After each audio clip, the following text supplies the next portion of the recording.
सूरत के ऐतिहासिक और धार्मिक रूप से समृद्ध गोपीपुरा क्षेत्र में आज आस्था, श्रद्धा और तीर्थ रक्षा का अद्भुत दृश्य देखने को मिला, जब बापू खतरगच्छाधिपति आचार्य श्री जिनमणि प्रभुश्वर जी की पावन निश्रा में तीर्थ रक्षा हेतु सहस्त्रकना पद यात्रा संघ का भव्य आयोजन संपन्न हुआ। इस पद यात्रा में हजारों की संख्या में जैन समाज के श्रावक श्राविकाओं, युवाओं, महिलाओं और बच्चों ने उत्साहपूर्वक भाग लेकर धर्म के प्रति अपनी अटूट आस्था और समर्पण का परिचय दिया। सुबह से ही गोपीपुरा क्षेत्र का वातावरण भक्तिमय बन चुका था। विभिन्न उपाश्रयों और जैन संघों से श्रद्धालु सफेद वस्त्र धारण कर, हाथों में धर्म ध्वजाएं और मुख पर नवकार मंत्र का जाप करते हुए पद यात्रा स्थल पर पहुंचने लगे। पूरे क्षेत्र में जय जिनेंद्र, तीर्थ रक्षा हमारा धर्म और नवकार मंत्र की गूंज सुनाई दे रही थी।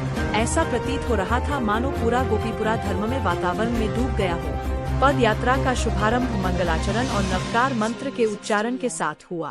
बापू आचार्य श्री जिनमणि प्रभुश्वर जी महाराज साहेब के दर्शन और आशीर्वाद प्राप्त करने के लिए श्रद्धालुओं में विशेष उत्साह देखने को मिला।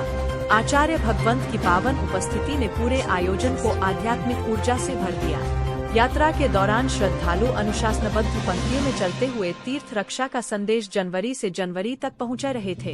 कई स्थानों पर समाज के लोगों ने पुष्पवर्षा कर पद यात्रियों का स्वागत किया।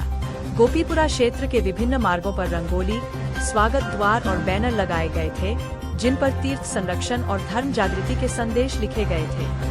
इस अवसर पर अपने प्रेरणादायी प्रवचन में आचार्य श्री जिनमणि प्रभुश्वर जी ने कहा कि जैन तीर्थ केवल पूजा अर्चना के स्थान नहीं है, बल्कि वे हमारी संस्कृति, आध्यात्मिक परंपरा और अहिंसा के संदेश के जीवंत प्रतीक है। उन्होंने कहा कि वर्तमान समय में तीर्थों की सुरक्षा और संरक्षण की आवश्यकता पहले से कहीं अधिक बढ़ गई है।